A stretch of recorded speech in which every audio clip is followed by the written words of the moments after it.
Hey everybody, welcome back to the show Film Tangents. The show Film Tangents. Welcome back everybody. Don't forget to like, subscribe to the channel. I appreciate all our recent subscribers that have jumped on the boat since the last few episodes that we've put out. I really appreciate it. Again, folks, you can await from us an episode every Monday unless we say otherwise on the community post. So stay tuned. There's always more. This week it's Sorry Baby. But before we get to that, I wanted us to check out the trailer for the new Backrooms teaser trailer. What do you think, Yes, Jake? sir. We've been waiting on that for a while. Doesn't Jordan Peele have something to do with that? He might. I guess we'll see. I guess we'll see it from the trailer. It might be like from Jordan Peele. I think it's an A24 thing, and I'm pretty sure the Yeah. director it might be a teenager. Like I think the director who's making this movie might be like an 18-year-old guy. Let me see.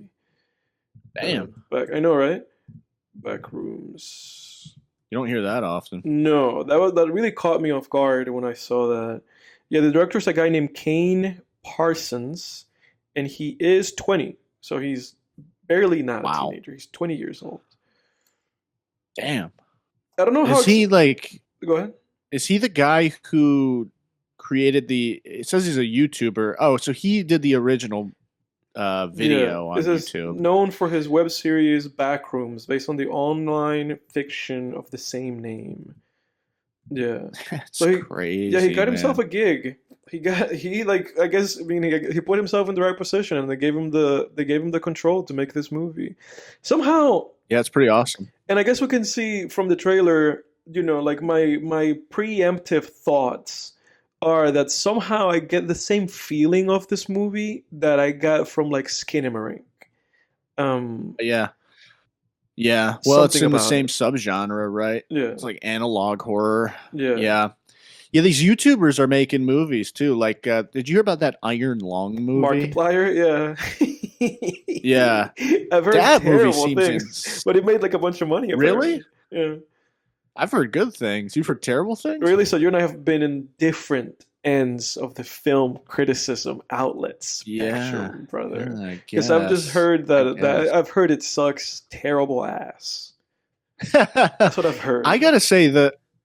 Yeah, I'm intrigued by it. Like, I put it on my watch list because I'm intrigued by the concept. Yeah. I'm reading the concept. I'm like, what the hell? It's like a submarine. An ex-con takes a submarine into an ocean of blood on another planet. I'm like, what the hell is this? Uh, Yeah, I don't know. so yeah, it seems like it tackles some thalassophobia too, which is cool. I think What's that? you know. Let's find it. So that's basically the fear of ocean depths. Oh, You I know. have that.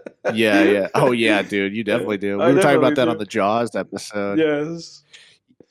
You know what? But what do you think triggered yours? Because I'll tell you what triggered mine was the movie Finding Nemo when I was like 5 years old. I don't know if there's That's when I necessarily. I don't know if it's learned. necessarily like if it was something that was triggered. Maybe there's something to Finding Nemo because I know Finding Nemo has like that scene with that like anglerfish, right? Yeah, Yeah, yeah, so maybe there's something to that.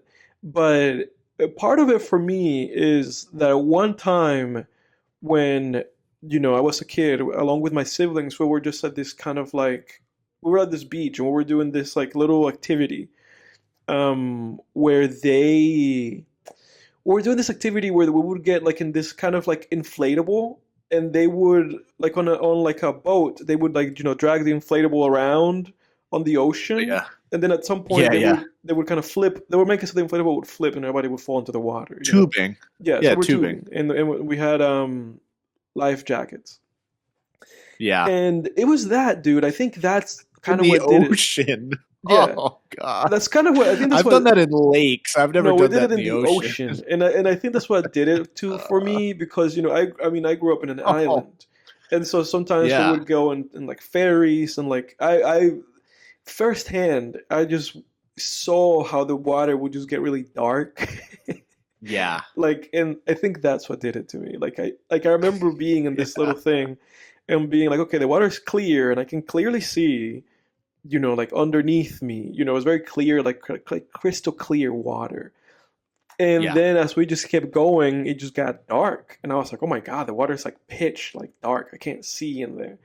And I then, know. when they flipped the thing and I fell into the water, I was like, oh my God, I'm in this like pitch darkness water. I know, man. And it just freaks me the fuck out, dude. I think that's what did it to Yeah. me. Like, I think a combination of that and then an awareness of what lurks in the depth, probably through things like Nemo. That's what did that to me. I was like, I have no business being here. Yeah, no, I mean, even when at the lake, man, like I remember, because for a while, Jack's parents had a lake house. They don't have it anymore, but for the longest time, we would go and do some tubing, do some wakeboarding, and dude, when you get knocked off that tube or knocked off that you fall over wakeboarding, Yeah, there's that little moment where the boat is like just kind of like, fades off. And then, yeah, obviously the person on the boat is turning around. But there's like a little moment, like 5-10 seconds, where you're just alone there. And I'm like, dude, what the you can't see under you. no, Nothing's in the lake. no, But there is a thalassophobia there. I remember one time like wiping out pretty good on the wakeboard where I hit a jump and then but like it was a bad jump. So I hit the jump and kind of lost my balance in midair. And then when I touched down, I just crashed below the waves. So I hmm crashed like, and then I sunk for like, I don't know, maybe 5-10 feet. So there's a split second where I'm like falling through the water with my arms and legs up, and yeah, I'm looking up and the waves are just churning 10 feet above me, yeah, oof, and all around me is murky ass green lake water yeah, at these endless depths below me. And I'm just yeah, like, dude, it was a true just a split second where I was like, holy fucking shit, dude. Like, um, yeah, the whole Finding Nemo movie too. The whole movie is triggers that. The anglerfish scene for sure, yes, especially. But yes, then there's like that whale scene where they're just in mid water, and then that giant ass whale comes out of the gloom and like swallows them. That was some freaky shit. And then it yeah, was that in tandem with when I was a kid, I really liked animal documentaries and nature documentaries. And there was this one documentary. It was part of this series called Henry's Amazing Animals, and it was presented by this like cartoon gecko, and it was the ocean episode. And in that episode, when you're a kid, you're like, oh, there's just sharks in the ocean. But then when I was like 5 years old, I watched that episode, and you learn about the abyss, like the deep, dark depths of the ocean, and like dragonfish and viperfish and anglerfish. And I was like, oh shit, I didn't know that was down there. And since then, that's actually how like viperfish became my favorite animal. And I have a huge fucking viperfish tattooed on my left arm. Because I've always been someone who's really fascinated by things that scare me. Like the more something scares me, the more fascinated I am with it, which I think is why I'm a horror writer. Because that's how I've always dealt with things. yeah. It's like It's like if you like understand it, it chinks the armor of whatever it is a little bit. yeah, I guess so. Because I was obsessed.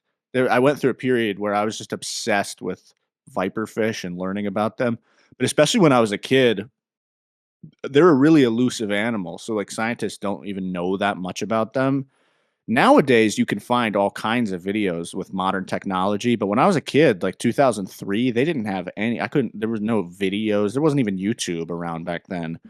Um, but yeah, the whole iron lung concept was interesting because I read a little bit about the production, and apparently, the way they came up with the idea, whoever created the game, I guess, they came up with the idea when they went to a Loch Ness museum, and there was this section where they of the museum where they talked about how they took a submarine down into the depths of Loch Ness, and because that water is just so muddy, there's no visibility, so they're just looking at everything through sonar, basically. And that was kind of like how they got the idea for Iron Lung. I thought that was pretty cool. It's pretty But interesting. No, like you yeah, said, I find it fascinating thinking about YouTubers making movies. Because I remember that at some point in time, I would look at these guys and they were just like, "Oh, it's just YouTube," you know.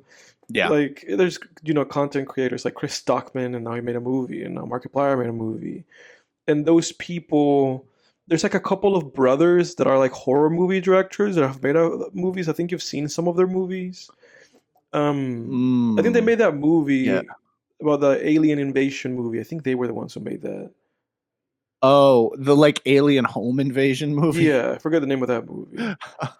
Oh yeah, No One Will Save You, I think it I was think called. so, yeah. And they also made a movie this year, like with like a little girl is like in the poster, or like a little boy, something like that. Hmm.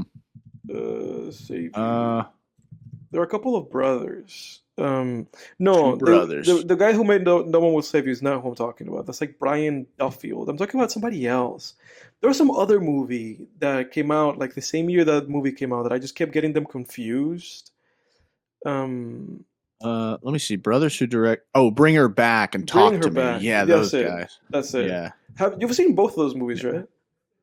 yeah, yeah. Yeah, the Filippo They're brothers. Yeah, okay, yeah, they were YouTubers. but yeah, they're YouTubers, right? Yeah, they're YouTubers. Or where? I guess now they're just Yeah, filmmakers. yeah. And then the guy who did Barbarian and Weapons. I don't know if he was a YouTuber, but he was in a comedy troupe or something. Yeah, I think so. Zach Krager, right? That's right. Yeah, yeah, That seems to be the way to do this stuff now for filmmakers. yeah, for Skip the sure. line. Yeah, Don't go in it. Like if you really want to do big things, don't go to like I mean maybe go to don't film go school be a for the PA. education, but Yeah. yeah, don't go be a PA. That's not going to get you anywhere. Nobody wants you there. Like there's No, people who want to work on film sets, I guess. I don't God bless them. I they don't know need. I why mean, you would. it needs that needs to exist as an ecosystem. Like somehow those people need to exist. You need to pay folks to do that. I know. I know. Yeah, and I guess there's just some people that just want to work in the industry. Again, God bless. Like, whatever. I guess we all got to do something for work. But yeah, don't like if there's any young people here, look at just figuring out how to make. This has been the advice for a while, but I think now it's more true than ever. Just look at how to just make your thing, because that's what's going to get you, in my mind, to that point where you want to Yeah, be. yeah. Ain't nobody looking at a PA like no one gives a shit about your dreams as a No, PA or no, no. even as a higher up, even Yeah, as like a first AD. as a king PA. Yeah, no, and it's. But no, you're right though, because there's people who are just like lifelongers. Like they're just lifers. They're lifers. They're like first AD lifers. That's all that they do. And you know that person at some point started with the thought of like, I will be the next Tarantino. Cut to Yeah. like 50 years later, they're just a PA, they're just an AD. And the funny thing is that like those are very well paid positions. So it's not like Mhm. that's like a slight against those folks. Like they actually make like pretty good money. But it's like, well, Yeah. was that the dream? Was the dream just to be like Yeah. financially well off from being a first AD? I don't know. Um, it's just Yeah. it's fascinating. But like you said, it's like it's just the name of the game, I guess, like you said, is like somehow being able to generate your own proof of concept for whatever you're doing, and hope that the right people see it, like with this backrooms thing, and that you get some funding and that you're able to make your own thing. Yeah. Um, You make the product. You yeah, make the product that yeah. people would want to consume, and then maybe it'll lead to something else. Or you just make the product and people consume it, and everyone's That's it. happy. Yeah, that's Or it. whatever it That is. can be an end unto itself. Because obviously we still have. We're going through an interesting stage, right? Because we still have traditional, Hmm. ways of doing this shit. Like people can actually go to like fucking LA and be a PA, and maybe if you're that one in a million PA, you'll get your lucky shot. But there's other ways. It's not just Yeah. being a I mean, PA. Yeah. Yeah. Even then, it's like the fact that you were a PA is incidental, probably, and Yes, maybe you make some connections. But I don't know, dude. Does sometimes the networking thing seems a little overrated to it me is because it's like, overrated. what? It's just a Okay, bunch of aren't BS. we all kind of networked on LinkedIn and stuff? I mean, Yeah. who fucking, you can make a couple solid connections pretty quick, Yeah. I don't know. I remember like halfway through film school, I was like, oh shit, dude, I'm just being groomed to go into this, machine, into Industry. this industry. Yeah. And I will say, I mean, I'm going into traditional. I'm taking a crack at traditional publishing, Yeah. which is a bitch and a half. But I will say, at least in that industry, there's a way in. There's a path. They're like, yes, we have literary agents, and no matter who you are, no matter where you're from in the world, you may submit your work to them, and if they're interested, they can represent you, Yeah. and then they can bring your book. There's a path. But I feel like the film industry is it's just so like it's so closed off. It's like we already have filmmakers. We don't need you, kid. Yeah, because that's the It problem just with. seems that way to No, me. no, and you're 100% right. It's not even that it seems that way. That's the way that it is because the issue with film is that there's too many gatekeepers. Like, it's just a Yeah. medium with way too many people. Like, because film has not been able to break the way that like music has, or the way that like writing like fiction or nonfiction has. Like, it's not being able to break that way where it's like yes everybody can go and do it, and there's no gatekeepers anymore. But it's like no, there's a fucking bunch of gatekeepers because like all Yeah, these because old all that guys. other stuff you mentioned can be done by one person. Exactly. But with something like filmmaking, you need a crew of people and you need money, so Yeah. it's like a very financially, it's a very financially heavy art form. You need financiers, and then you need distribution, and then you need people to let you put your shit somewhere. So it just becomes like a bit of a headache. And again, it's like, and everybody who's been making movies is still alive, for better or worse. Like, for better or Yeah. worse. Like Spielberg's still Just going. still keeping those young people out of the industry. I mean, I do it 100% No, we because don't it's need like you. We got Fincher, we got Scorsese, we exactly. got It's like they everyone we have need. all these guys that already established their names, like Fincher, Scorsese, Aronofsky, fucking everybody. All these guys, they're still going. They're still there, like taking up space. And obviously, they don't want to give that space to somebody else. So it just becomes it's just a mess. Like I feel like the film industry is just a mess. You know? Yeah.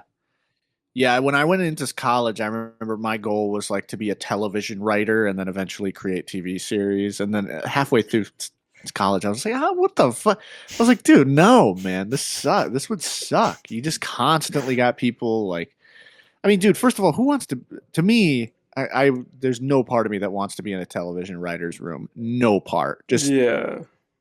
5, 10 cooks in the kitchen, all just bouncing ideas and shooting them down. And for something that Yeah. you didn't, it wasn't even your idea to begin with. Right. I realized that's why just started, gravitating toward books, but still using that screenwriting education in college because it's all storytelling. Um, because I realized, oh, I'm just the kind of person I'm like a painter or one of these musical artists that just makes stuff on their computer. Like that's me. I just like to sit down and just make shit and not be bothered by anybody. And that's not if you're that kind of artist, then I don't think like the film industry, I don't know. It's like that's not how it is.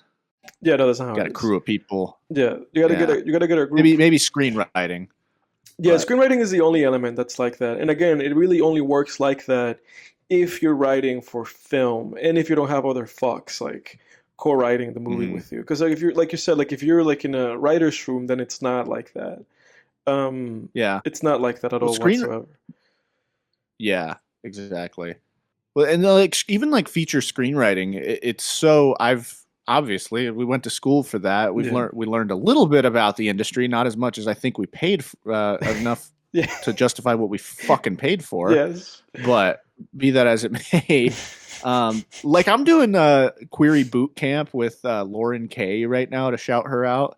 She's an author who runs a boot camp on how to query literary agents. And I paid like $500 for it, and it's Mhm. like more value than I ever got out of my $100,000 or whatever I fucking paid for college. Yeah, because college So it's just such a horseshit because it's like they have to balance like a horseshit ass curriculum, and it's like just give me the information. I guess from our education is that somehow, some way, you know, even if it never happens again, I got paid to be a yeah, screenwriter.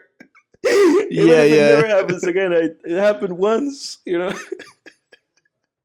That's pretty funny. Well, you and I are both what Uh, Stephen King would call talented writers uh, because we've been paid for. we're paid. You've Yeah, sold a screenplay. I've sold a short story. yeah. So he in Stephen King's book, we are talented We just writers, haven't which I'll made it. take that. Yeah, I'll take it. Yeah, Right. we just haven't made it. But Right. we'll make it. In other news, or to break the, I'm probably gonna cut all of that shit. um, everybody, let's go and watch the teaser trailer for the Backrooms. So let me share my screen with my mate here, and let's check this out. I have like no high hopes. There's also a teaser, so we'll see. You can see this, right? Yep. All right, let's see. And I hear it. We're good. A24. Somehow everything Awesome. is just an A24 thing. Okay. Did you find? Found a place. It's massive in there. It just goes on and on and on. Oh yeah, All these Them's is the back rooms. This place. It's interesting to come into like I have reached this place where not only like analog, but then like this like liminal space horror And that the more we're times moving remember to. something, the less Yep. it does. Yeah, that's the back rooms right there. How do you make a horror movie out of this? Only in theaters. I know. Have you ever seen the Alright, full that's it. back rooms? No, I have not. I haven't either. I've seen just parts of it. No, the only thing that I've seen, and it's funny because like something in the trailer made me laugh, and it is because a lot of what I've seen are just like memes, of like somebody like kind of like navigating through them, and then it's like Shrek or like The Rock or like Kanye, Yeah, I've seen that. like Or following Saul them. Goodman. I Yeah. saw that was Yes, the one. Saul yeah. Goodman, So just when they like with his point. Something in that trailer basically like alluded to that. That made me laugh. But again, like how do you make a horror movie out of that? Like how do you sequence together 90 minutes out of the back rooms? Yeah, to do it, you just need like It's a some challenge. compelling reason that the characters are going in there. I guess Yeah. that's pretty much it. I mean, what could? Yeah, I get that would be my question. Like, all right, why are we going into the back rooms? If I'm putting on my producer hat right now, it's like so, it's or my literary agent hat. Yeah. It's so obnoxious. You're always having to answer. It's like, well, okay, what's the story here? Why are they doing this? Shut up. I mean, no, they're good questions, but you get tired of You get tired of having those to think about dumb them. questions. Yeah. It's like, okay, I don't know, I have to somehow make this cohesive for your dumbass. It's interesting, man, because it's like it's interesting because I feel like every time that I watch or like anytime that I see anything, because like what am I trying to say?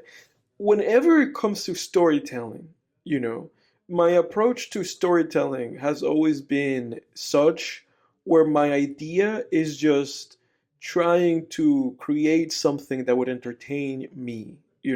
It's like, Yeah, will yeah. I be entertained? Like, will this be cool? Am I going to find this interesting? But the funny thing about that is that, like, and I think this is probably true for a lot of creators, like, whatever your interests are probably somewhat, like, obtuse and weird. And so when you make things for your own interests, they end up being weird. So it's like how do you make things for the masses? I don't know. Like when they make all these like superhero movies and all this BS. Like obviously, like if you tasked me with making like this Spider-Man movie, I probably would be able to do it. It would just be like a very painstaking process because it's like, Yeah. you know, Yeah. you get what I'm trying to say? Am I making sense? Yeah, I get what you're saying. Uh, Yeah, I mean, for me, I feel like it's been, yeah, it's like I feel the same way. Like I'm trying to make stuff that I would find engaging and really want to keep on uh reading or watching, I guess. Like that would keep me invested. And I think, yeah, I think like when I was in college, for instance, when you're younger, you're like, oh, well, I want to write stuff that I find interesting. But then you realize, oh, well, this isn't engaging, or like this wouldn't actually keep me engaged. I'm just interested in the fucking, world building or right. whatever it is. But, Yeah. or, maybe just this one intricacy about this character is really fascinating to me, but Yeah. it might not. You realize other people's mileage may vary with how interesting they find this certain element. Yeah. Well, but And so then it's like, but that's what then you're I'm trying to bridge that gap between what you find interesting and what you would actually be engaged by as yeah. an audience member, I guess. Yeah. That's where And I guess that's what I'm yeah. trying to communicate, that like to this day I still don't give a fuck like about what people would like I still don't care like about what people would find engaging, like I feel Yeah. like my creative process to this day is still very self-centered. Like it's still Yeah, very yeah. much like I want to please myself, everything Yeah. needs to exist, like anything that I'm creating needs to exist in such a way that services me and my interests. Like I'm not trying to like draw a bridge for anybody, I don't know how successful of I don't know how successful of a thought that is in terms of like creation, but I find that my I feel like, I guess what I'm trying to put across is that my creative voice or my creative process or the way that I look at creativity, right, has always been in such a way where I want to service people that think like I do. That's it. Yeah, yeah. It's like Yeah. I want to find like-minded folks, and I want to obviously create the most like entertaining or engaging version of whatever it is that I'm doing, but for the sake of pleasing those people, and not for the sake of necessarily like captivating like a wide net of folks. I don't know if that makes any sense. Yeah, you're trying to find the freaks like you, Exactly. basically. Yes, I'm trying Be to the freak you want to be. exactly. I'm trying to have like because that's all the stuff that actually is meaningful to me. Like when I listen Mhm. to Cuddy or Death Grips to point out the reference that you just made. Yeah, yeah. Like when I listen to any of those things, these are not, for instance, like these are not the most successful artists ever, but they are the people that have made existence meaningful. Like I've always just wanted to make art that is meaningful to a certain group of people, you know? Yeah, yeah. Yeah. Yeah, yeah, I could see that. I guess for me, yeah, it's like I think I used to be someone who I've been lucky that my tastes seem to, I don't know. I mean, my favorite movies are my favorite movies are like Clerks, Hellraiser, Shawshank Redemption, and Heat. And those Except, are all pretty popular well, movies. I would say that I mean, I don't know how popular Clerks and Hellraiser are. I feel like those can kind of maybe fall into like more niche Yeah. elements, but Heat and Those and Shawshank are pretty popular for sure. Yeah, Yeah. that's true. Yeah, Clerks is definitely the most cult out of all of those. And like Hellraiser's kind of cult. Hellraiser's like in the middle. It's somewhere in between cult and Freddy Krueger level Yeah. popular.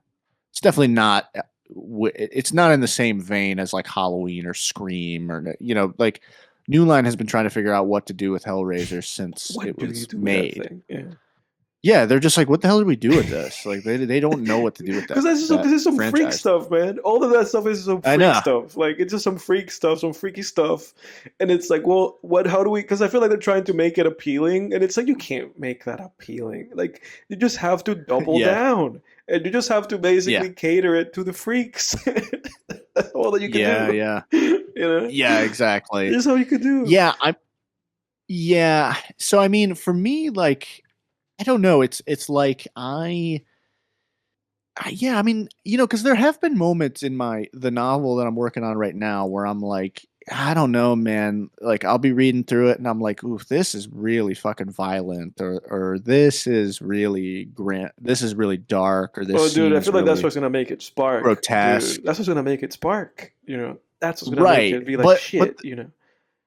Yeah, but isn't there an audience for that? Because there's like Exactly. grotesque shit in Berserk, and that's really popular. It's really And popular. That was a huge influence on the novel that I'm writing. And I think so. To boil down what you're saying, though, like from my standpoint, I think what I'm doing, because I really try to put myself in my head when I'm like writing a first draft of these things, particularly, and I think it's almost like I'm writing not for myself, but like a clone of myself. For sure. Like a clone that's in the audience, but it's still me. It's still me and likes all my shit. But it's not like I'm sitting there just like, ooh, I like that, and I like this. There is consideration of what will other people think this is cool, and a lot of it too is really just trying to do my own version of stuff that I like. For sure.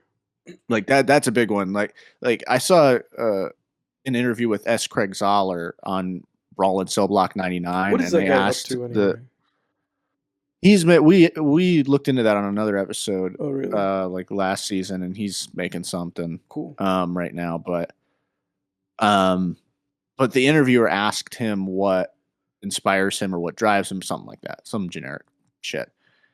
And he was like, yeah, I'm really just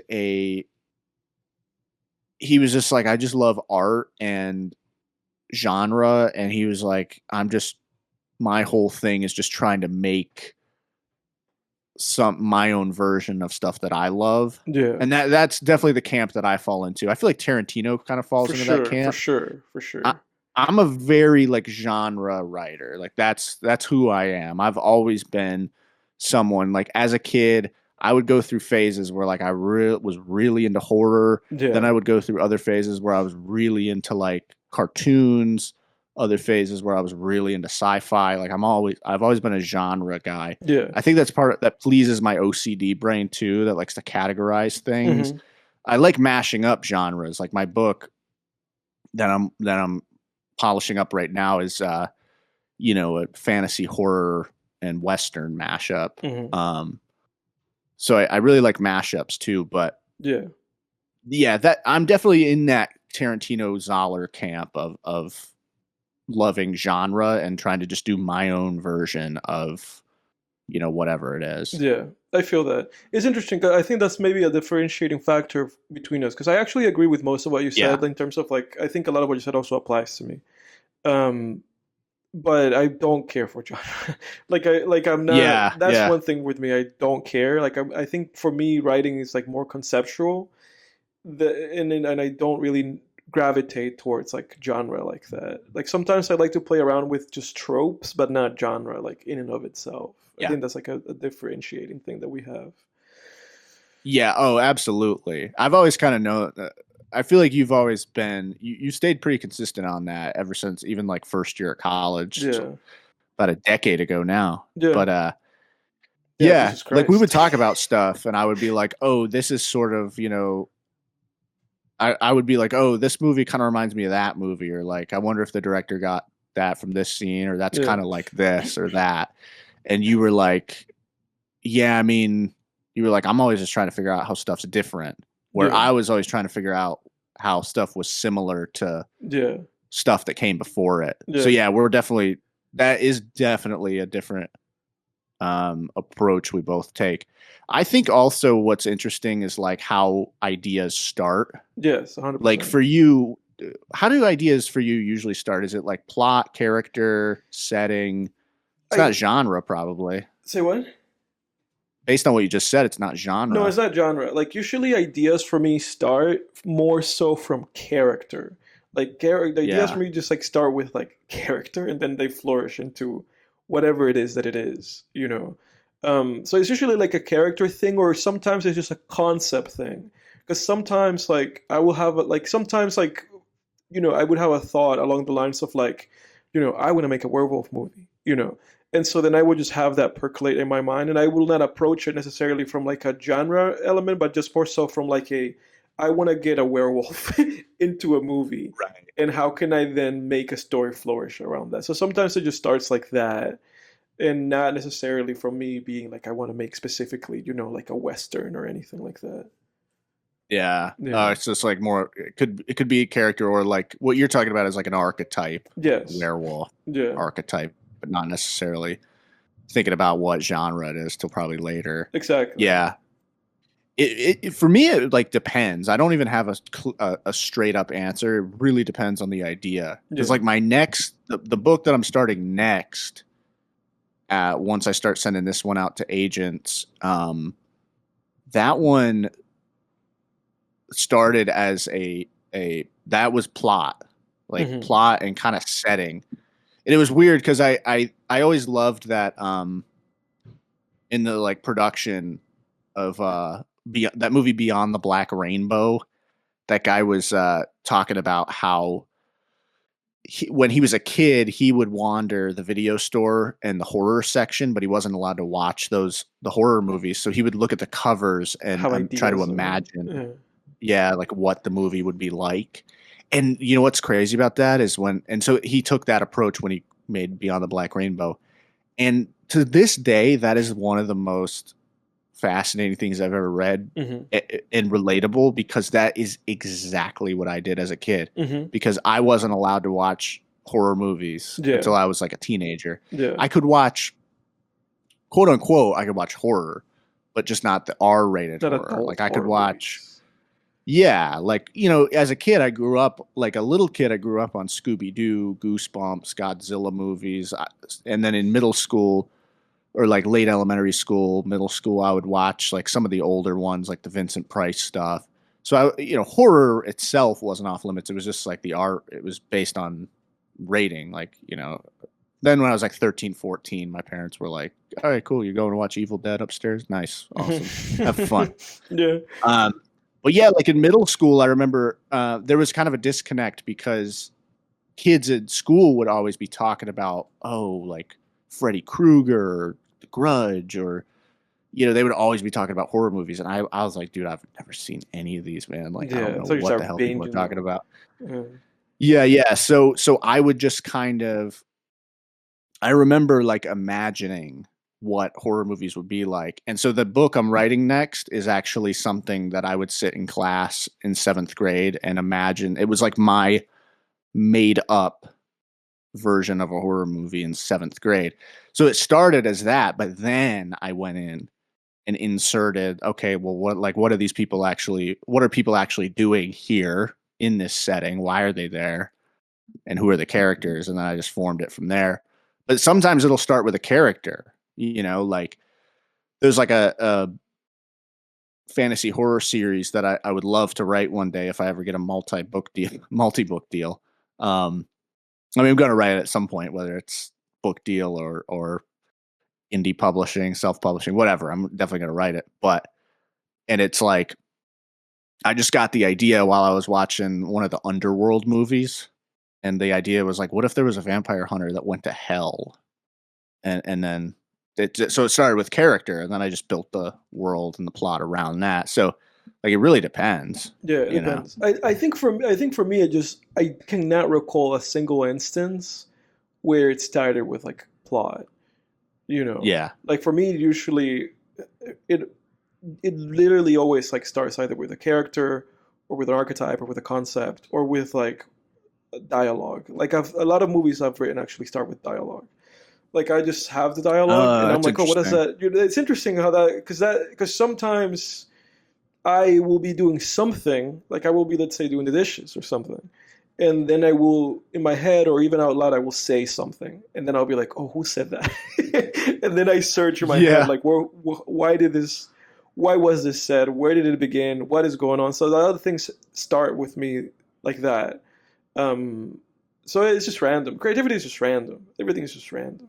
Yeah. Yeah, Yeah, it is. Yeah, it just pops in sometimes, man. yeah, That's interesting. Dialogue. I don't know. I feel like that's happened to me, but I can't think of a specific idea that actually came out of. yeah. It's funny because Um, most of my notes, like a lot of the notes that I have for me to go back to and see what it is, it's just like a random piece of dialogue. It would just be like a random piece of dialogue.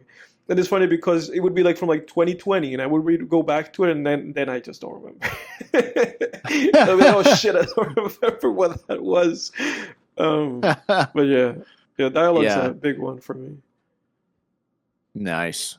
Yeah, plot for me. I definitely have some plot stuff that starts with plot. Yeah. Like the one I was just talking. The book that I'm gonna write next was how I mean I would say more setting than plot. Like it wasn't even a plot. It was just like a setting and some characters were there. But especially as a seventh grader, because I hadn't thought about this idea since probably seventh grade, and then it just popped in my head. It popped in my head when I was walking around, I think like near a cemetery around October, this past October, and it popped back in, and I was like, "Huh, that would actually be kind of cool if I could, actually develop that into something Hmm. coherent." Um, Yeah. and I wasn't sure I was going to be able to do it at first, and then I started, it started forming. But yeah, it was really just as a seventh grader, I was just picturing a setting and then characters there, Hmm. sort of like the back rooms, Hmm. Hmm. this teaser where it's like that's all we have right now is just Yeah. the back rooms, and there's some characters talking about it, Yeah. and like that, and the idea. This next book that I'm going to write in seventh grade, that's all I had, dude. Was like a setting, people were there, Hmm. some scary shit is there too, and that's it, Yeah. But yeah, it's funny, man. We've never really talked about this on the pod, but No, it's I feel funny like we've talked because extensively for, about this as like outside of it. But yeah, that's what I want to say. It's like as a glimpse for the listener. A lot of the time, these are the kind of conversations that we'll have off the show. So if anybody's ever thought, like, if anybody's ever wondered, like, what does this guy talk about that is not this stuff they talk about on the show? This is the kind of shit that we're talking about usually. It's interesting because like halfway through, I realized that I was like, oh, this is not like a podcast conversation. yeah, We're talking about like our creative process and writing.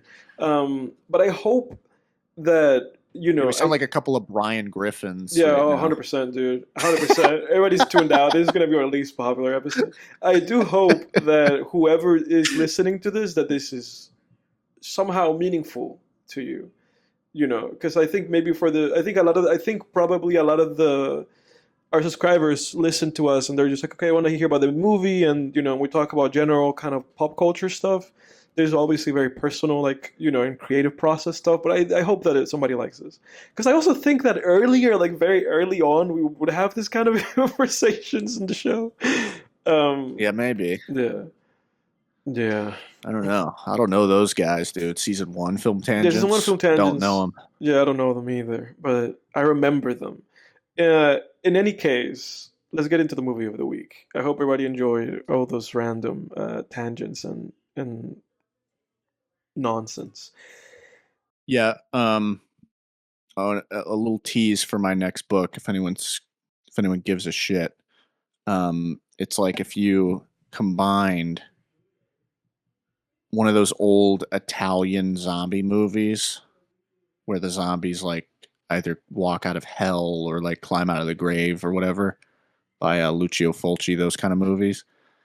If you combined one of those with the movie Heat, that's probably my next book. That is very exciting. That's a very exciting combination. Yeah, I do feel like that is one way I've changed as a creative, and it's probably part of like maturing and also just seeing more stuff and realizing like how hard you have to work to be original because of how many movies and books, how many ideas have been done is like mashups. So like when I was younger, it was like, oh, how do I do my version of this? Where now I'm definitely more of a this meets that. What if I combined this with that? You know, like the book I'm polishing up now, I always tell people it's like Clash of the Titans meets Hellraiser meets Good, Bad, and the Ugly, you know? Whereas like when I was a kid, it was like, oh, I want to do my version of one thing. But Yeah, I think mashups are needed nowadays because it's like there's just we so got much it. has been Yeah, done that so much shit has been done, and it's yeah. also interesting because I think that is a very good way of driving an idea across to people and selling it because it just sounds exciting. Like if you're able to say like, oh, this is this and this, like this is heat and this, and it's like, oh, like immediately creates Yeah. like an image in your head, and it creates like a little bit of excitement, and it creates a level of familiarity with something that otherwise is unfamiliar. I think it's good. Yeah, absolutely. Yeah, for sure. Yeah, another way to look at the one another way to look at the book I'm about to write is um it's kind of like Brendan Fraser's The Mummy, but if you put that in an American context instead of Egypt, and it was like more in a modern day Hmm. setting, and instead of mummies, it's zombies, kind of like that. Yeah, But very interesting. anyway, shut up, Jake. Stop talking about it and just do it. All right, I will. Well, dude, we await with bated breath for the work to drop, sir. I'm trying, man. We'll see how. Hopefully, this one lands, but Yeah. we'll see. I'll keep. Everybody, you will know. So in this case, no news is bad news. Yeah. But if I do land an agent with this book, I will obviously let everyone know, and we'll go from there. But yeah, the second, like, once these query letters go out, I'm starting on the next one. All Gotta right, keep dude. going. Very nice. Very nice. Well, now to not keep anybody waiting any longer for this episode, let's get into the movie of the week, which is Sorry Baby 2025, directed and written and starring Eva Victor. Mr. Jake, what did you think about this A24 movie? So the girl that stars in it, She's also the director. she directed it. Yeah, she wrote it and Oh, wow, directed okay. it. Yeah, she That's she cool. pulled a trifecta. She pulled a Childish Gambino. Yeah. Yeah. Yeah. I was pretty hooked early on with this movie. I think I have mixed feelings about the movie. Mhm. I guess is how I would start. Okay. I think on one hand, obviously it's tackling some pretty heavy shit. Absolutely. Yeah. And I thought it explored it pretty well most of the time. Yeah. And in a lot of different ways that, some ways I had thought about before, and other ways I might not have thought about before. Hmm. I think my main issue with it was tone. Just the tone, man, at certain points of the movie. I think like I saw a review talking about how this movie was. The reviewer thought this movie was was masterful at controlling tone, and I thought that was an interesting way to read it because I disagree with that. I think it had weirdly competing tones that just didn't land for me. Yeah. Um, Do you have like I'm not challenging you on this. I would like to no, know like if you can recall any instances, and if not, that's okay. Because I understand what you're saying. Yeah, I can. So what's interesting is that early in this movie, I thought the movie was just playing it straight the whole time, and I didn't even realize that this was supposed to be a black comedy of sorts until the Yeah. doctor's office scene. Yes. And then I was like, I started getting this weird feeling. I'm like, why are they acting this way? Why are they talking like this? Why are they smirking? What's going on? And then halfway through that scene, I was like, oh shit, I did read that this is a black comedy movie. And I'm Yeah. like, oh shit, this is where it comes in. But I Yeah. didn't detect a whiff of that in the first half of the movie. It No, and felt you're like right. completely, or the first act, where whatever, however much led up to that doctor scene. Yeah. I didn't detect a whiff of it besides the regular sort of little doses of humor Hmm. that you get in any Any movie. movie. Yeah. Any Yeah, movie. because it's just par for the course. Yeah.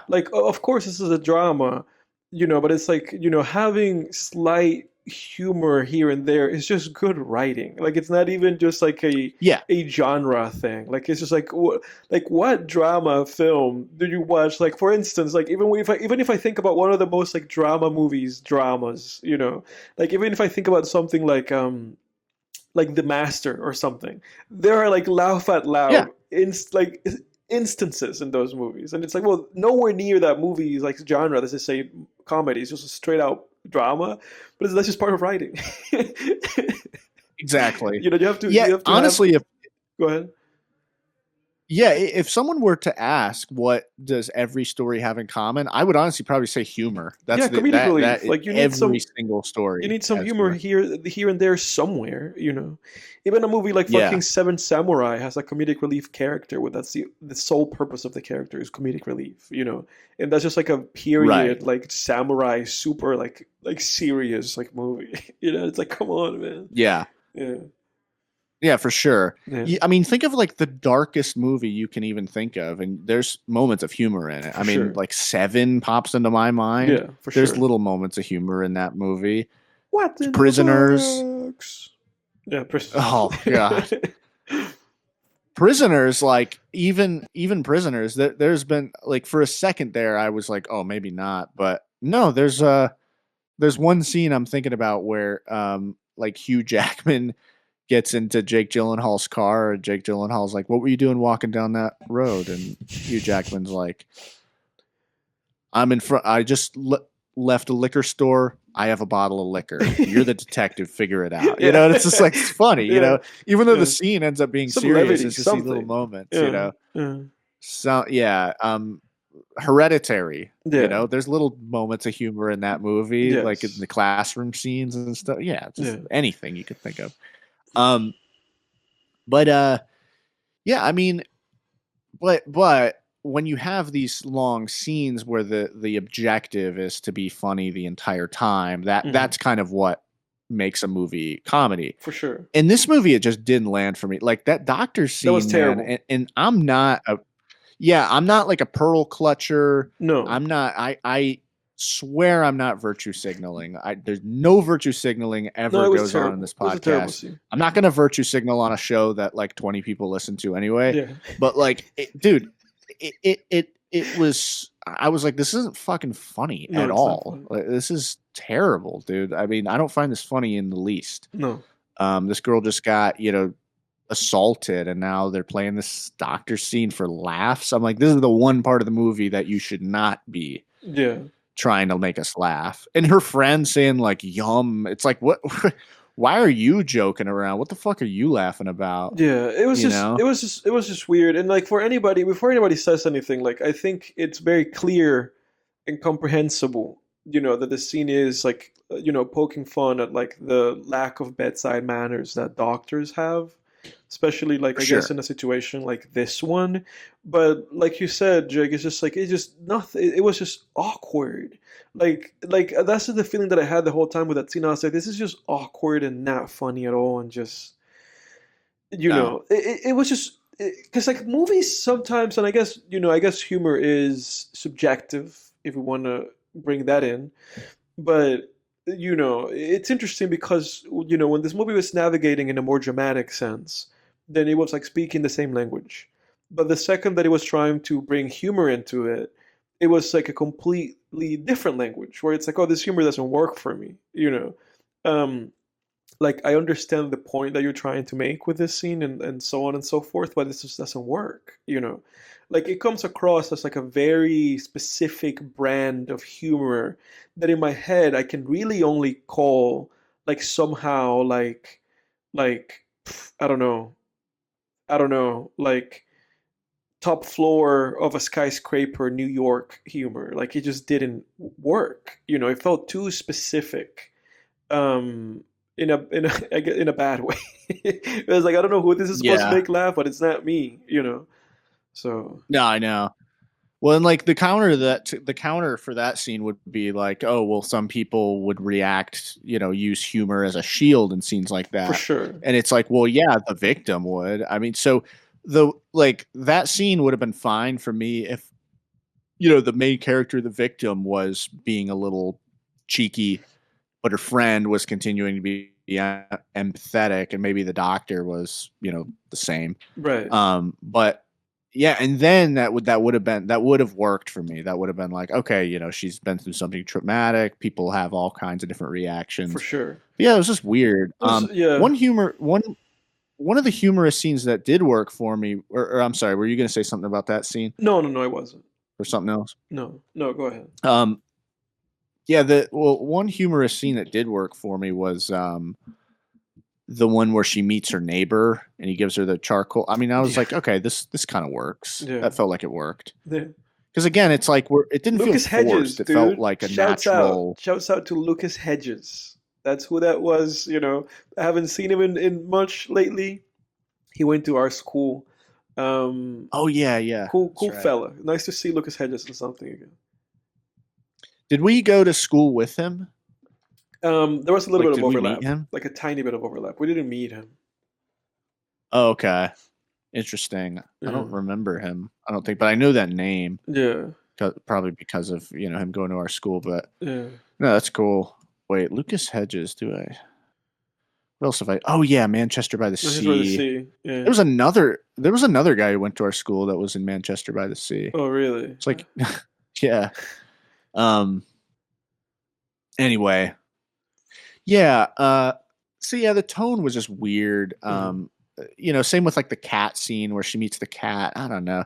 Just there were multiple scenes after the doctor scene where they just kept on doing this weird tonal thing, trying to be funny. And I was just like, and it just felt out of nowhere. I mean, there is not, dude, maybe I was just looking past it, but before that doctor scene, I did not catch a whiff of this movie trying to be a comedy. No, it didn't. Like because I wrote in my notes like when I don't remember what I wrote specifically about the doctor scene, but I just remember writing like that it was just so awkward and terrible, and I think it is because I think it was just like a strange place to introduce like comedy as like an actual like sequencing like scene in the film, like it was the first time because again like before then there were just like maybe small instances of like her and her friend saying some things that make each other laugh, or her saying something to somebody in the conversation, but again it always just kind of felt like just like some nice little bit of writing to kind of like outweigh the drama of it all. And then when we get to that scene, it's like you said, it's kind of the first time that it becomes obvious like, oh, this is supposed to be a comedic scene, and it's almost like a nails crashing like a chalkboard. It was just very awkward. And but like you said, after that there were scenes like the Lucas Hedges scenes when she goes to get like the fire from him that worked. Like it also worked for me when she's having like a panic attack when she's having a panic attack. I was laughing through that scene. So there's instances where it worked, but again even after then there were instances where it didn't work, where like you said, I think the movie, it's funny that was like that's one of the top comments on Letterboxd, because I think the movie actually legitimately has a difficult time with balancing the tone, between like comedic scenes and dramatic scenes. Like it does have a difficult time. Yeah. Well, yeah, because right after the panic attack scene, she's, like she's sitting next to that guy from Fargo on the curb. And again, I just was like, this is, what That's the what that guy was fuck, man? from. Like, yeah, I was like, and I'm just sitting, that was another one of those scenes where I'm like, just trying too hard here, man. It just felt, it didn't feel like the movie had a master of tone over tone at all. It felt like the movie didn't know what it wanted to be, which is a Yeah. common criticism of lots and lots of movies. And I felt like this movie, I mean, to try to make a black comedy surrounding SA, I mean, Yeah. that's a tall order, dude. Like, that's a tall I order, you know. yeah, I feel like with that, it's like you gotta, if you were to, like, if someone were to force me to do that, I would, and it's not that again, I'm going to be crystal clear. I think any topic is up for grabs when it comes to art, Yeah, for right? sure. And even like, whether something is tasteful or distasteful is a matter of your taste. Like, do you think it was? I don't prescribe any rules to any of this stuff. Yeah. Again, that's just what I think in terms of this. And with something like SA, it's like if someone were to force me to be like, okay, you have to make a comedy movie surrounding the topic of SA, not just a scene, but it's completely about, I would be Yeah. like, oh shit. Yeah. And if I were forced to do that, I would probably be like, well, can I make it just backstory to where stuff that happened before the events of the movie? Like, to me, that would be the only way I feel like I could make that work in a way that satisfied me. Yeah. That's just me, to make it a comedy and the essay actually it's about SA and the essay happens in the movie. Yeah. That's tough, dude. Yeah. That's tough. Yeah, because what I do want to say, comedic elements of the movie being poorly handled and all, for the most part, not in total. I do have to say that I think otherwise, like the actual dramatic elements of the film, I did think they were very well handled. Like I thought that, like like the scene with the assault in the film, I also thought it was very well handled. How it just lingered, on the outside of the house, and you just see time pass. I thought that was very good because I thought that, and I have to give props to Eva Victor for this because I thought that was very mature. Because I think in large part, I think that showing like graphic things like that in film is very tasteless. Like there's kind of, well, especially in a movie, in a comedy, exactly, that would be really. But that's kind of like how my thought process around like scenes of this nature, or even just other kind of like stuff that has to do with like violence and stuff like that. That has been like my evolving thought around it. That it's like you really have to find a very good justification for actually showing this stuff on film, because otherwise, like if you respect your audience, you can in a clever way, like demonstratively, like show like this is what's happening, and I liked it about the movie, especially because there was like a film language with this film, with holding for a long time on certain takes. It didn't happen all the time, but it happened often enough to be noticeable, where you would have like a wide, like for instance, like even the first shot of the film was just a wide of her house, and we hold on it for maybe like 15 seconds, and then we cut to her opening the door and her friend arriving. And that continued to be like a technique, like a technique as a motif in the film of like holding into these like long takes, or even holding onto like a shot of like somebody listening or talking for maybe a couple of seconds longer than you would normally do so. And it created like a very nice, I think, like pace to this film until the comedic stuff came in. But like the first like half hour of this movie, like the essay stuff happens like 33 minutes into the movie, I'm pretty sure. I think I took a note of that. And up till then, I thought the flow of the film was progressing really well. And I just kind of felt myself very kind of like just going with it. And even after the essay thing happens in and of itself, I loved the aftermath. How we had this kind of like steady cam shot on her, and we just kind of followed her the whole time walking by. Somebody said to her like, "Hey, your shoe's untied," so that we kind of have like an idea That was good of, detail. yes, that was great. And then she just drives back. She gets home, and then she has this interaction with her friend, which great friend, by the way. If anything, like if somebody can go on the pantheon of great cinematic friends, this girl is up there. She was a great Absolutely friend. Just listen to her. She was willing to burn this guy's house down for her. She was willing to burn his house down. So great stuff, and I think where this movie really succeeds, I would say, is in creating empathy for this character, and empathy Yes. for this, and also in presenting like a woman's perspective of the world, and specifically a woman's perspective of the world, and as it pertains to this kind of situations or even intimacy, because we have Lucas Hedges' character as like a good guy character, right? For the most part, of him being kind of like, this is what it looks like to actually like be respectful of someone's space, and someone's time, and to not objectify somebody, right? And not to And their consent. Exactly, and not Yeah. to make assumptions about someone's consent or where their head's at. So Yeah. I thought this movie was like great. I thought in that sense, if that had been the sole purpose of this film and what the filmmaker was trying to achieve, I thought that she hit it out of the park. How she handled those themes, I agree. and how she was able to again just create such a great deal of empathy for the main character.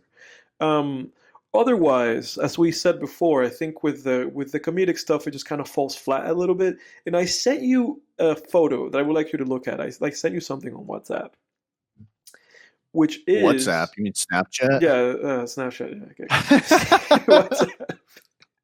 I use WhatsApp. That's why I got confused with that. Yeah, he's like, oh shit, I gotta cut this out. My girlfriend listens to this. Can't let her hear that part. No, not at all. Not at all. Why the fuck do you have a WhatsApp? Well, I have her WhatsApp. That's what's funny, because like the WhatsApp is a way to communicate. Like if you know anybody overseas, like if somebody's in another country, that's how you communicate with them. So it's known, Jake. You're exposing yourself for not having international friends. Yeah, but I guess not. It just says how to make an A24 film, right? And it says nice cinematography, and then introduce some interesting themes, and then never address those themes again. Is it a horror? No. Great. If no, just end it. If yes, end it with a pagan is a satanic ritual. Yeah, this is great. Yeah. This is fucking great. That's so funny, man. This is an like A24 movie. Does this movie fall into that A24 thing? Yeah, it does. They just end it. They just end it. Yeah. Yeah, although I do think the ending was Thematic. Appropriate to the themes. Yeah. Yes. But no, and I have this, I share the same positives with you. I thought like a lot of the dialogue was really great, particularly the dinner scenes in terms of how people actually talk, at like a dinner, especially like kind of more artsy or awkward, sort of folks. Yes. I agree. Just how that's how people talk, and the passive aggressive dialogue from that one girl. Ugh, what up? Yeah.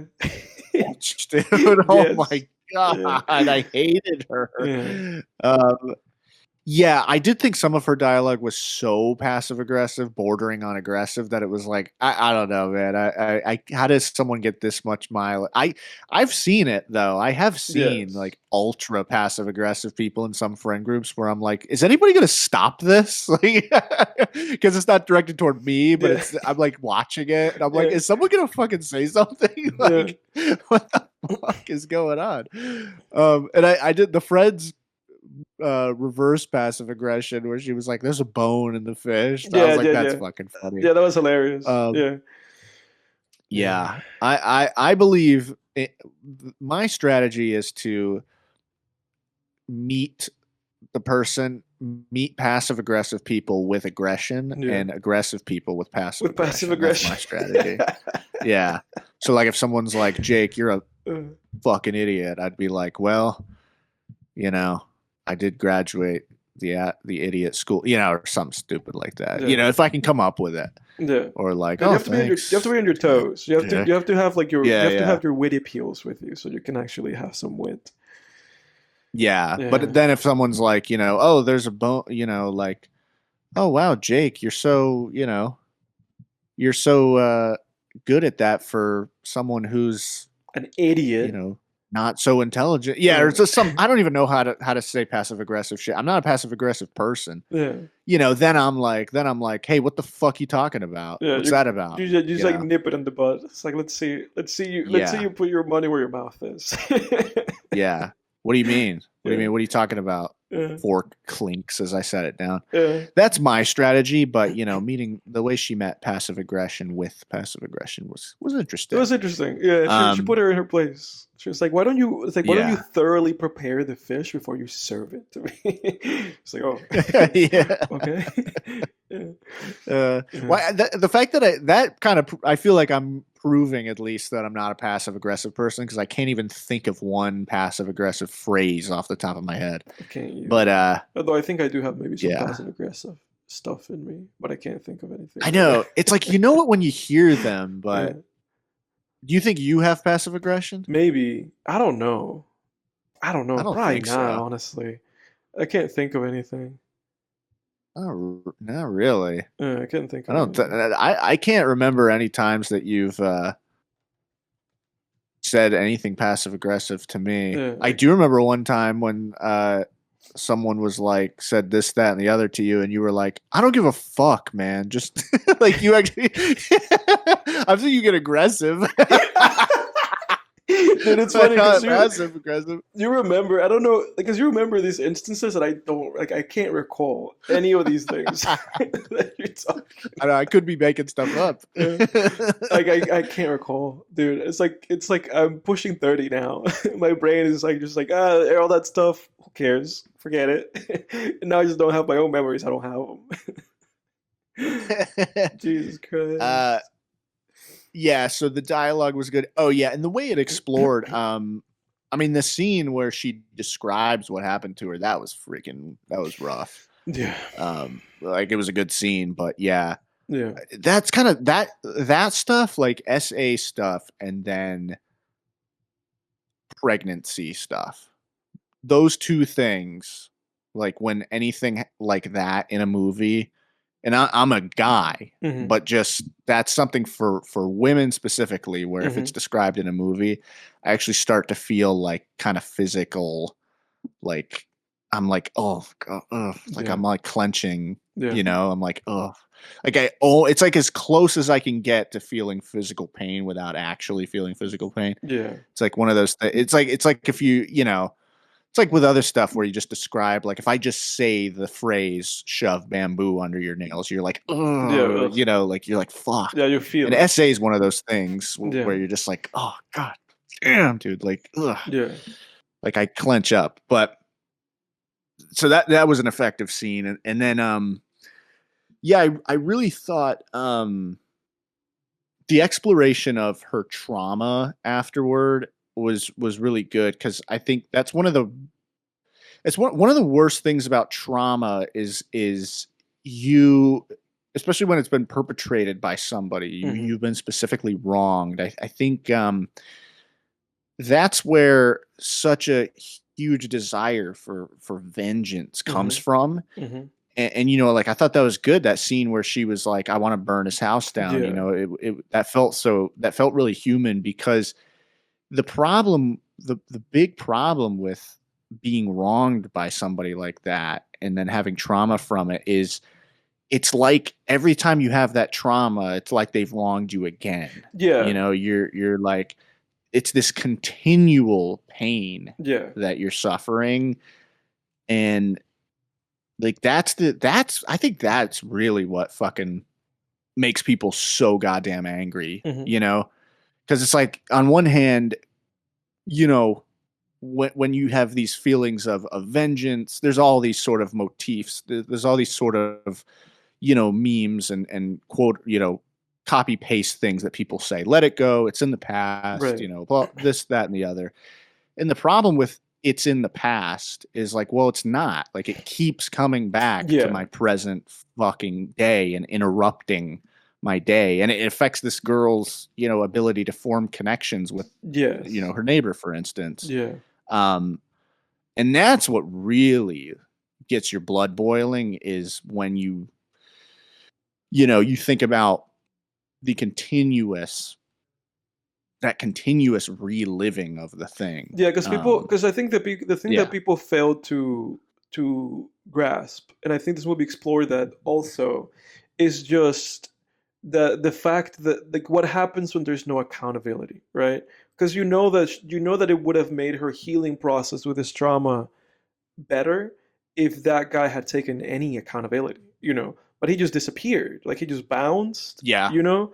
And then there were instances in her life, you know, that robbed her of this feeling of agency. Because even when she got the job, and the guy said, like, you know, present staff and even past staff have said glowing things about you, then there's this sense in that scene that she feels like somehow this accomplishment is robbed, you know, because of Yeah. this sense that this person might have had an influence on it, you know, this person that took agency from me, and now it continues to reverberate to this extent where, like you said, it's affecting it's affecting her ability to make meaningful connections with people, and then it's affecting her self worth and the way that she looks at herself.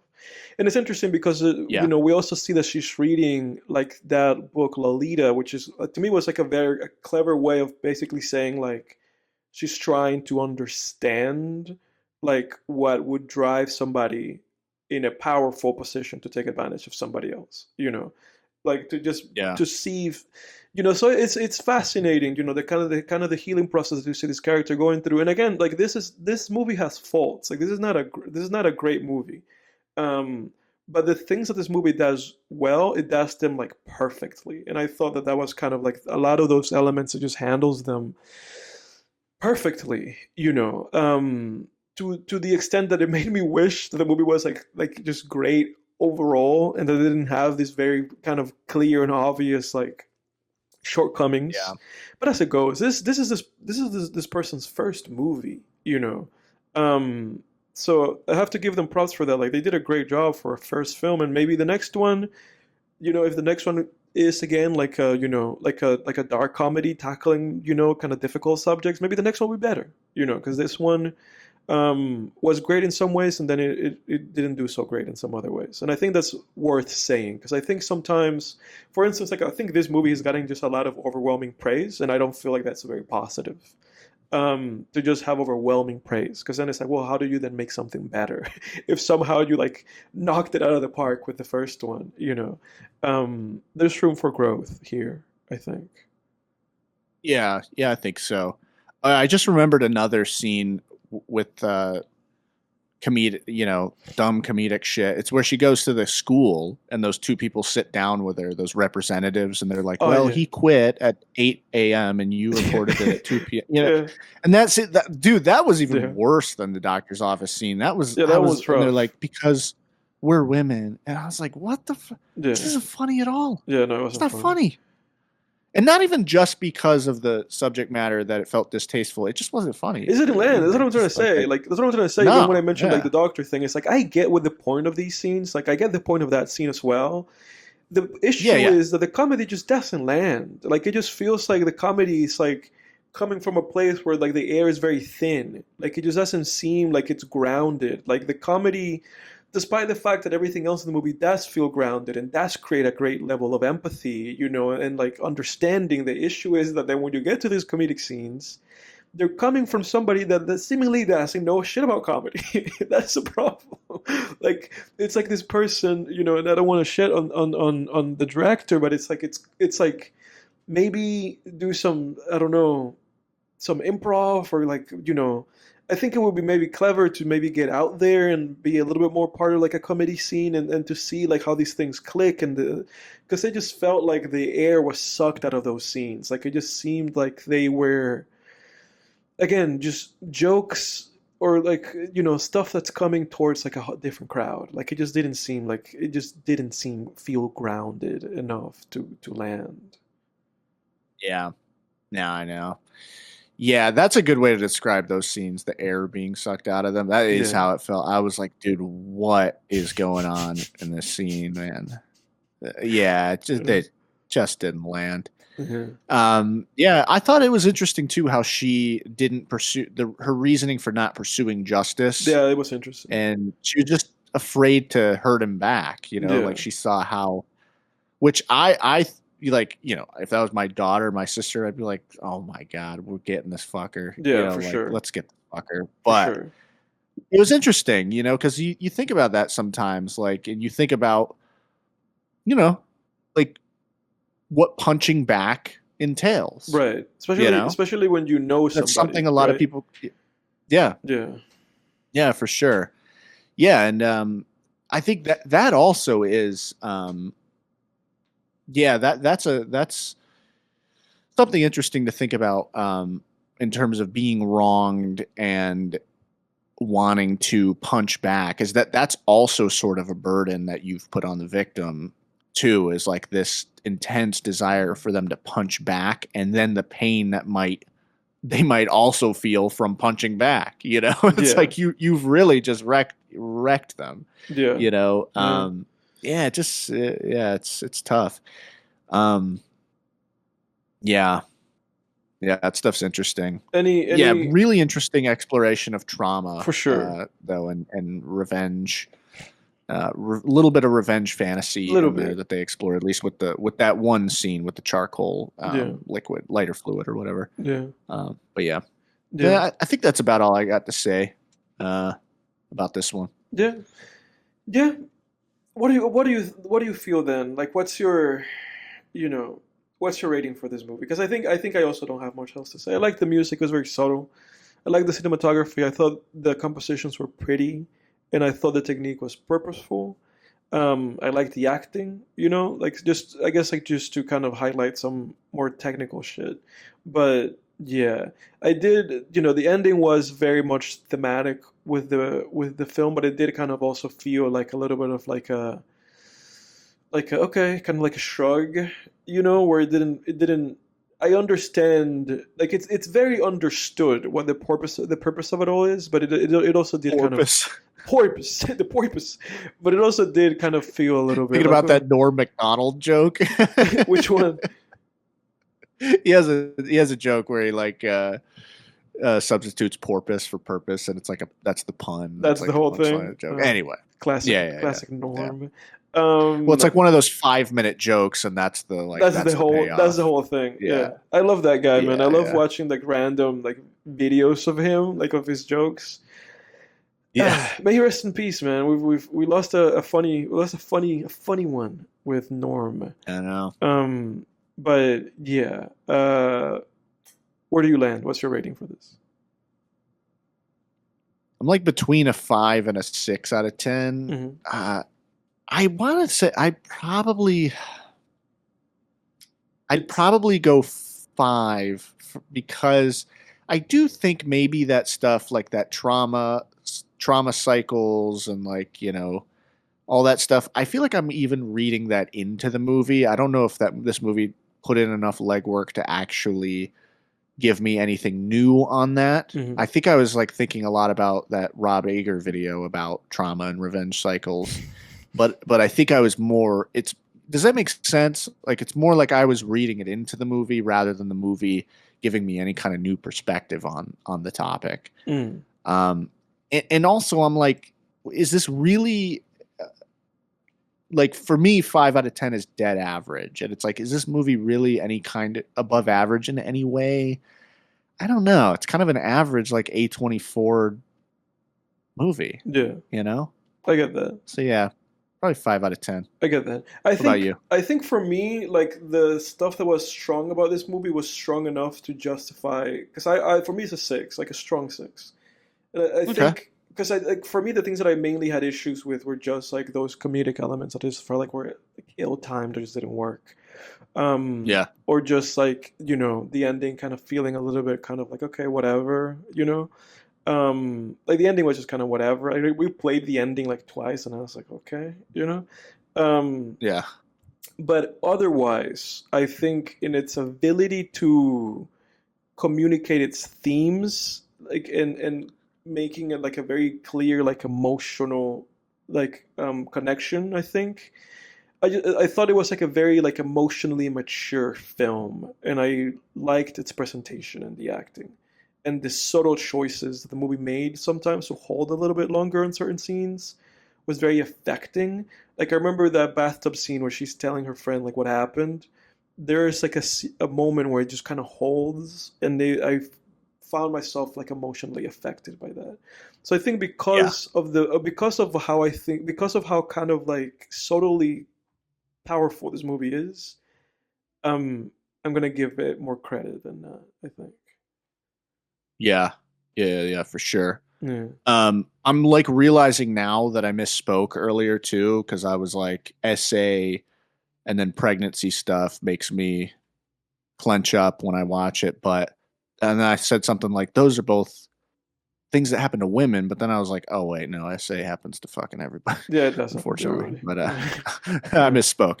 Little Pregnancy. clarification. Uh, Yeah. yeah. I don't know why I feel the need to correct that, but we're talking about a heavy topic here, so you know Yeah. how people like to fucking twist things these days. Anyway, yeah, dude, you and I are pretty synced up on our ratings, man. I mean, I gotta say, like, we rarely are like more than 1 point off. Yeah, it's funny because sometimes we've had differences. Like I know that we've had some movies. Like I remember when we watched that Larry David movie, you like really liked that movie. Yeah. That was like the biggest discrepancy we've had. That and like Godzilla Final Wars, I think maybe like are the biggest discrepancies. Did we watch that on the show? Final Wars? Yeah. Yeah, season 1, I think. Yeah, Really? yeah, it was like Oh, during the summertime. Yeah, oh, dude, I yeah, we think I did. think I like I think I have trauma with that movie because I blocked I blocked Yeah. that fucking movie, dude. So did I watch? Because you see, my memory is just shit, dude. My memory's gone to the toilet. Yeah, really. Yeah, it's funny, man. I don't know, dude. Memory is something I don't know. I this is kind of a brag, but I will say people do often tell me that my memory is something I have an oddly Yeah. specific memory. Well, you're doing better But than me, that's for sure. Because I feel like at some point in time I was like proud because I was like I can remember most things, but now I can't remember. I can't remember. Now I can't remember most things. And you know what's funny about that is that I feel like I've found a level of like I found that to be very soothing. yeah, that gives you peace. Yeah, it gives me peace, man. Like I've like You're like, you you're not telling me things haunted. and me being unable to remember them. I'm like, oh, that feels nice that I can't remember that. You know, whatever it was. There are things that are that I am proud to not have remembered, like particularly about shitty people Mhm. that like you know it always feels good when someone's like, hey, remember when so and so said such and such, or Mhm. like, and it's like someone I hate or like actively hope is doing poorly, Yeah. like you know, and I'm like, no, I don't remember. And I always take that as a win because it's Yeah. like, oh, I'm not Great. thinking about Yeah, you're them, not so thinking that's about good. that. You know, Yeah. I'm moving on. I'm living my life. You know, Yeah, for success sure. is the best revenge, etc. You know, Yeah. but God, Very man, good. God, But fucking Brian Griffin on this episode. I'm like disgusting myself on this episode, dude. Like I feel like I'm so fucking obnoxious. this is Like, gonna if this be was someone's first episode, they'd be like, God, these guys are douchebags, this is gonna especially be that Jake guy. this is gonna be like our lowest rated episode. Both personally, we're gonna be like, Yeah. oh, I can't go back to that episode. And the audience is gonna be like, oh, these guys suck. Those are like some of my favorite Family Guy moments when Yeah. Brian's just being a douche. You know, like there's that one clip. I don't remember what the episode was, but it's like he starts wearing glasses, and then Lois is like, Brian, what do you want for breakfast? And Brian's like, let me see. He takes his glasses off, and then he starts sucking on the what do you even call the fucking part of the glasses that goes on your ear? I don't know do what you call that. I don't know, but he starts sucking on it, just going like, what do I want for breakfast? You know, you're just like, oh, fuck this guy. We'll be better next time, guys. Or we'll be more chill. We're more chill next time. This time we've been very like, you know, very, very Douchey. yeah, douchey, for lack of a better term. Yeah. What do you got for next week, man? For us to Yeah. close this episode out. Yeah. Well, you know, I say we'll be whatever we want to be, and you guys will fucking sit down, shut up, and listen and like it. Yeah, it's true. For next week, yeah, For next week, I don't know. I gotta think about it. I know what I want to do, but I'm just not sure if it's available to watch yet. But so that's a little hint. But TBA, folks. TBA. All right. Well, everybody, I hope you enjoyed this episode. We're cutting it a little short, but I think we started it in such a way where it's kind of going to even out with the rest of the episodes up for this season.